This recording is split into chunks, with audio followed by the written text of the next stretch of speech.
bosses who are prepared to hire people illegally are not asking them for their national insurance card. So what's the evidence? What makes you think they're suddenly going to ask them for a digital ID? We need to be really clear. You must have ID, mandatory digital ID, in order to work. The petition against digital ID has had some massive updates since we've last made a video. The actual petitions had over 2.7 million signatures. The UK government has finally responded to the petition. This is after Keir Starmer had announced that all adults working in the UK would be expected to have a digital ID to prove that they can work. This government will make a new free of charge digital ID mandatory for the right to work by the end of this Parliament. Let me spell that out. You will not be able to work in the United Kingdom if you do not have digital ID. You can see the reaction to Keir Starmer's statement, with the video getting massively disliked with 4.9 thousand dislikes. Comments referencing the petition stating over 2 million people have signed a petition saying otherwise.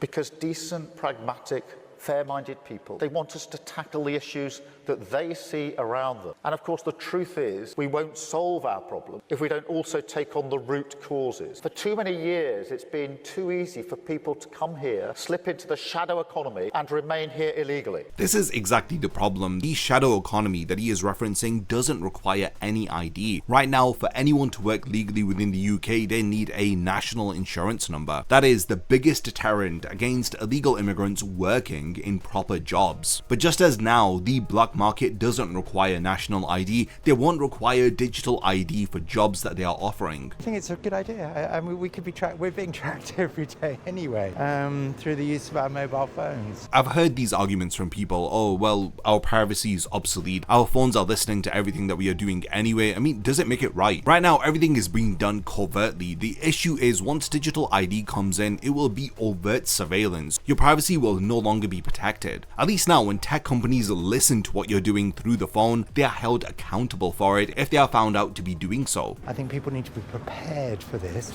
but I think ultimately it's the right thing to do. Again, people like this have no idea on what is actually going on. They don't understand the long-term ramifications of implementing digital ID, and the fact of the matter is it's not going to help control immigration at all. Don't see the point of not having them because we have ID all the time with, you know, driving licenses, often carry our passports around. So yeah, I don't have a problem with them. With the digital ID, it will store all of your healthcare records, your financial services, food and sustainability, travel and mobility, humanitarian responses, e-commerce, social platforms, and everything related to the government on one single ID profile. The best way to describe this is a digital footprint. The people who are not worried about this have no idea how digital ID will control every single aspect of your life, from what you buy, where you go, what you can say, and even how you can access your own money. I think the idea of the ID card is in principle a very good idea. I'm hugely concerned about the whole push towards AI and digital because, of course, we know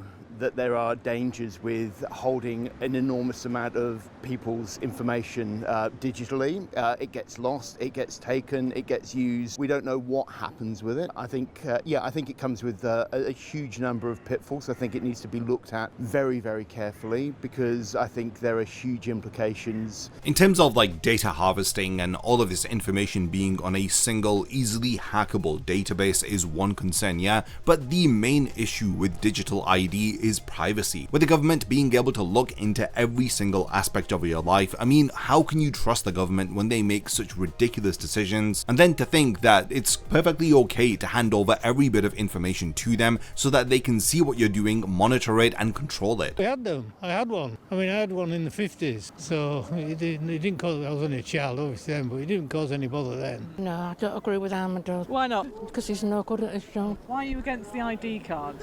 Well, I don't think anything he does is any good. The public is just so unaware of what is going on. They have no reasoning for why they agree or disagree on a matter because nobody is properly informed. Not the best of ideas because, like, with anything digital, everything can be changed. So yeah, it's like you look at the way things get hacked and it's bad enough you can get fake IDs as it is. And with everything online, it just makes things a bit more less human, because you don't get the whole thing of like you're interacting with someone, instead you're interacting with a machine. I mean, this guy's talking about Tesco self-checkout instead of the real concerns about digital ID. I think if people were presented with the genuine long-term consequences of this coming into action, then I'm sure they'd have a very different stance and they'd fight against it, just like all of those people who have signed the petition. These top kind of data protection companies or like these tech firms can't protect people's data. Who's to say that Westminster can do any better? Whitehall or whoever it is, just, you know, it's a bit of a concern and like a bit of an infringement. From this video, everyone who's been against the idea of digital ID, it's because, well, the government can't be trusted with that information because it can be hacked. Yes, that's a valid concern, but again, what I'm trying to get at is that digital ID will open up the floodgates of government overreach. You'll be politically restricted, your freedoms will be taken from you, you'll be literally living in a surveillance state. And once you have digital ID combined with a cashless society with the digital pound, then it's just one step away from a social credit system being implemented, and then you being allowed to enter certain areas of a city or not, HMRC being able to directly access your bank account for tax. And if the government has to do things like this, then it's a complete removal of the trust between the government and the public. Look at what Tony Blair had to say in the World Economic Forum in 2023 about the importance of digital ID. He states, in the end, you need the data. You need to know who's been vaccinated and who hasn't been, for reasons to do with healthcare more generally, but certainly for a pandemic or for vaccines, you've got to have a proper digital infrastructure. Technology and the digital infrastructure, I just want to emphasize how important I think that is, because in the end, you need the data. You need to know who's been vaccinated and who hasn't been. Some of the vaccines that will come on down the line will be multiple. There'll be multiple shots. So you've got to have, for reasons to do with the healthcare more generally, but certainly for a pandemic or for vaccines, you've got to have a proper digital infrastructure. And many countries don't have that. In fact, most countries don't have that. It's really scary. It's up to each individual what they decide to put into their body. If they don't want a vaccine, then that's up to them. But with digital ID, it's pressuring everyone to be vaccinated when some individuals just don't want to. It could be for one reason or another. It could be because of adverse side effects. Starmer was also questioned about how digital ID will be effective when we have measures like the national insurance number in place to stop illegals from working, and this was his response. Got in touch and wanted us to ask this question. Ross Brown wanted us to ask you if you really believe that those profiting from human trafficking will think, oh dear, I have to check your digital ID now. I can't carry on paying you £1.50 an hour to work in my sweatshop. I'm absolutely convinced that amongst the reasons that people travel through France, which is a safe country, to come to the United Kingdom, amongst the reasons is because it's easier to work in our illegal economy than it is in other countries. And we have to deal with that. Bosses who are prepared to hire people illegally are not asking them for their national insurance card. So what's the evidence? What makes you think they're suddenly going to ask them for a digital ID? We need to be really clear. You must have ID, mandatory digital ID, in order to work, because we have to stop illegal working. It is absolutely clear that people are working illegally in numbers. But why do you think that then having to have a digital ID would stop that problem, when right now people are meant to have a national insurance number and card, and if they're not asked for that, a boss is willing already to break the rules? What's the difference going to be? Well, the difference is this is on point of starting, not a retrospective exercise as it now is. It is an automatic collection of the information by the government, so we know exactly who is working in our economy, and it will help us enforce the rules that are there. But there's no point people saying to me, why do we need it, when we all acknowledge there is a problem. People are working illegally in our economy. It is amongst the reasons that people want to come to the United Kingdom. We have to deal with that. I made a pledge that we would do whatever was necessary, use whatever tools were available to deal with illegal migration. I intend to do so. So think about it, the illegal migrants who are working in car washes or takeaways, they're not being asked for their national insurance number. It's an illegal market. Some would argue that they've actually created this problem of migrants coming into the country because they haven't properly defended the border. And you could say that they've done this in order to bring about digital ID as the solution. This is the point. You can't work in the UK without a national insurance number, so why do we suddenly need digital ID? Well, it's because the government cannot control every aspect of your life just just by using your national insurance number. This tweet sums it up. It's like the Online Safety Act. Have a look at how many updates it's had every 2 to 3 months in order to tweak it to suit the government agenda. So with the Online Safety Act, they use the excuse of protecting children online. With Digital ID, they're using the excuse of immigration, which is a hot topic at the moment. With this, they'll track everything. You won't be able to go on more than 2 holidays a year because of the carbon footprint, for example,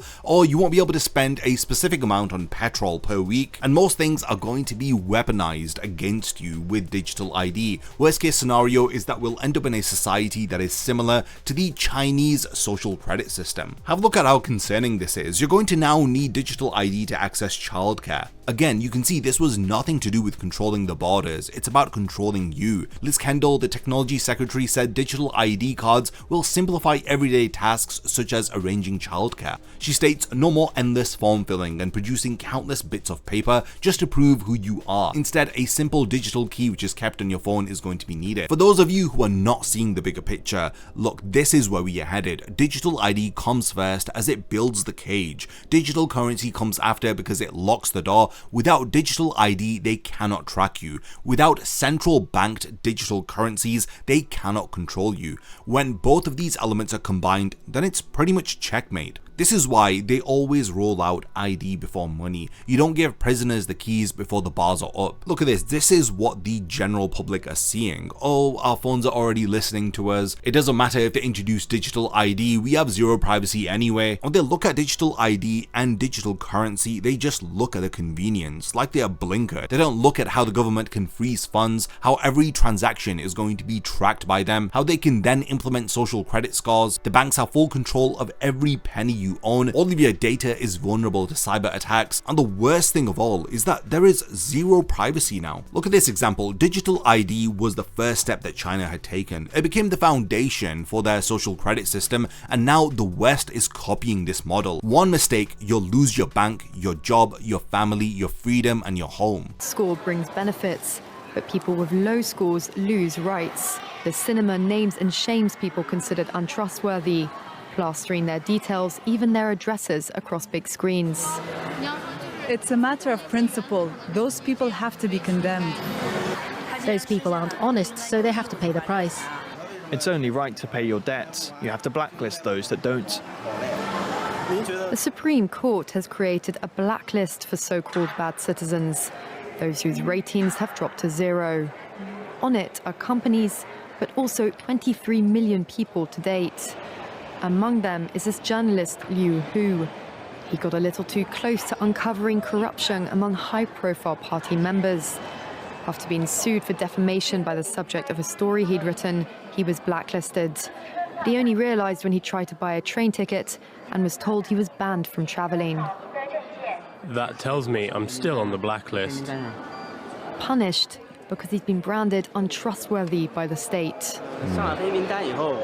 Once you're blacklisted, you can no longer get a bank loan, start a business, buy an apartment, or even send your children to a private school. Liu Hu is among a tiny minority of people who have dared to criticize the system, which some are calling a digital dictatorship. I worry, because I think many people like me will be deprived of individual freedoms. There you have it. This is where we are headed. And it's not a conspiracy. This is going on in the world. Look at how the government acted during the pandemic. And if we truly live in a democracy, why is the government posting stuff like this, telling us to think before we post? It's like they are literally drunk on power. This now brings us to the government's official response on the Digital ID petition which they made yesterday. So they've said, we will introduce a digital ID within this parliament to help tackle illegal migration, making accessing government services easier and enable wider efficiencies. We will consult on details soon.